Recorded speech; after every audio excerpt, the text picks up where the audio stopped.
welcome to our last days in Osaka, Japan. We began our trip in Japan by exploring Osaka Castle, followed by the Umeda Sky Building and the opportunity to see views of the city from 40 stories. This was definitely a once-in-a-lifetime experience. On our third full day, we explored Universal Studios. On the itinerary for today, our fourth full day in Osaka, we booked a spot for a tea ceremony. We actually booked this experience a few days prior after we arrived, not wanting to overschedule our trip, but it definitely was something that we wanted to experience.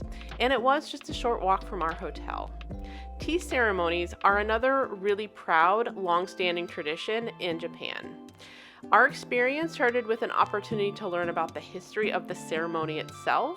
We also learned about how the different mochi represents different themes in Japanese culture and how it is incorporated into the ceremony itself. And we got to choose one to pair with our tea. Then we got a demonstration of the ceremony itself.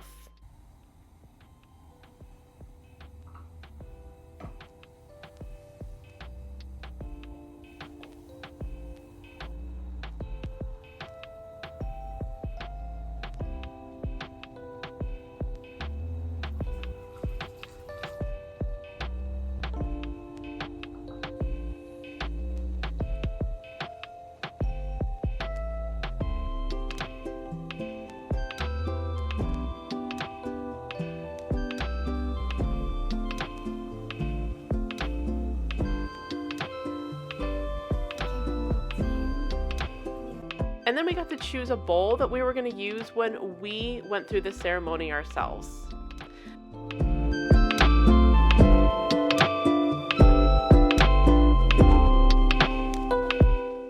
The tea was definitely not what I was used to. It's just matcha without the milk and sugar, but it still was really good. And I really enjoyed this. I thought it was a great experience and so nice for a dreary, rainy day.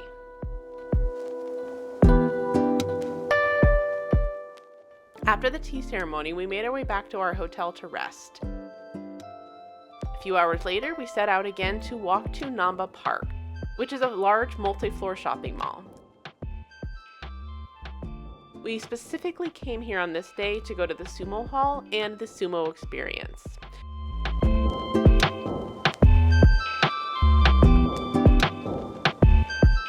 With our ticket, we got a drink and a bento box, which is a nice small snack as we settled in for the show, and it also came with a fan, which is a nice souvenir to leave with. This show was really entertaining. We got to know a bit about the long-standing history of sumo in Japanese culture, and we got to know more about the sumo wrestlers themselves, and witnessed a live sumo show.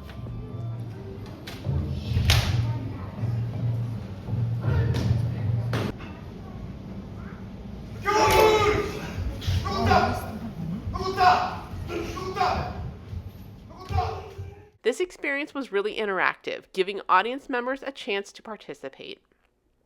Okay. Ready? Go! Afterwards, we made our way back to our hotel for the night.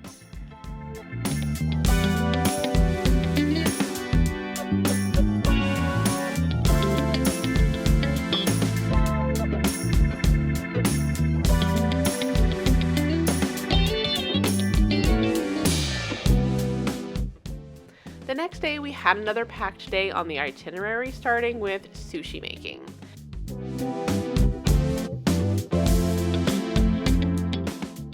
They gave us everything we needed to make both a sushi roll and some nigiri, and gave a brief history lesson on sushi and its origins in Tokyo. They also did a great job walking us through the steps of making sushi, which had a few more steps than I had envisioned.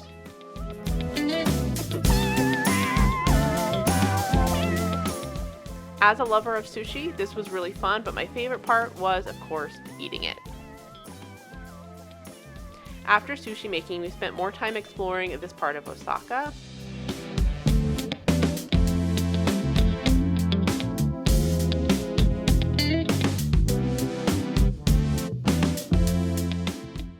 And stumbled upon more claw machines.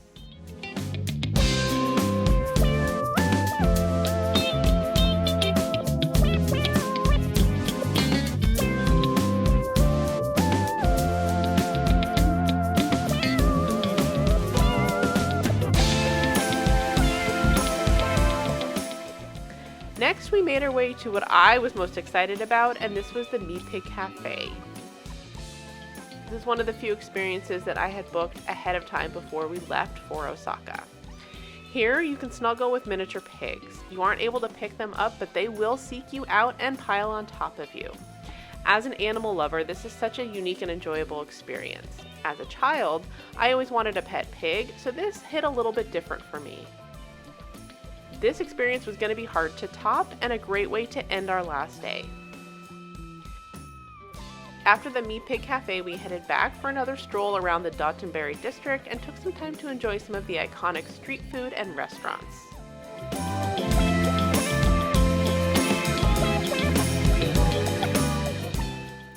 With restaurants as far as the eye can see and with all the smells permeating the air, I had my eye on Kushikatsu. This restaurant has so many different kinds of deep fried items, and it was a cozy dinner spot with a nice view of the bustling street. We started with just a few items. The most intriguing to me was the lotus root. The flavor was really mild, but it had a crunchy texture and it gave it a good bite against the crispy outside. I had some fried cheese, which was underwhelming. It just didn't give me the satisfying cheese pull that I was expecting. The fried quail eggs were the best. These were tender and the creamy flavor was a good complement for the crispy oily coating. Next, we had to try the fish balls that we've passed by so many times before. These are fried balls of dough filled with fish or squid. These have a soft, doughy coating and a saucy interior filled with different types of fish, shrimp, or squid. It's a great handheld treat as you walk along the street. No matter how many times I walk these streets, it gives a different feel, often relating to what you have experienced during the day, and there's so many things to look at, you often miss a lot your first time.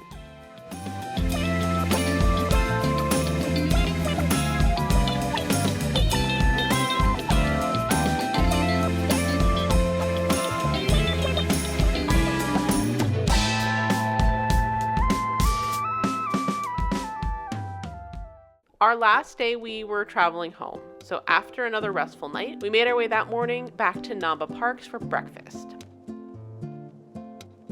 Namba Parks is a huge and modern shopping mall with hundreds of shops and restaurants to choose from. On the list of must-try for today was the original pancake house for some iconic Japanese pancakes. We started breakfast with a Japanese take on the American breakfast with creamy eggs covering rice laid on a bed of tomato sauce. The eggs were really creamy and the tomato sauce was a little bit different. It was an interesting pair. It tasted very much like fresh cooked and squished tomatoes. Next up, it was time for the pancakes. These were extremely light and fluffy. Other than that, there was nothing exceptional about them, but it was a good energizing start as we caught the train to head to the airport.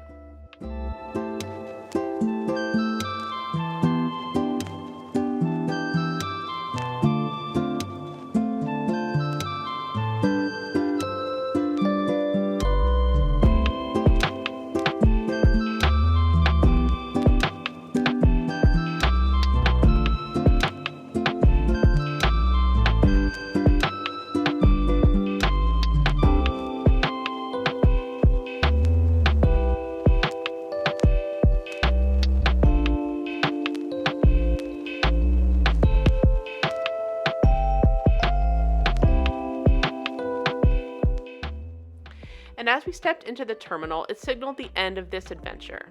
And in a bittersweet moment, we could reflect on our time exploring another part of the world, making it feel, for a short time, so much smaller.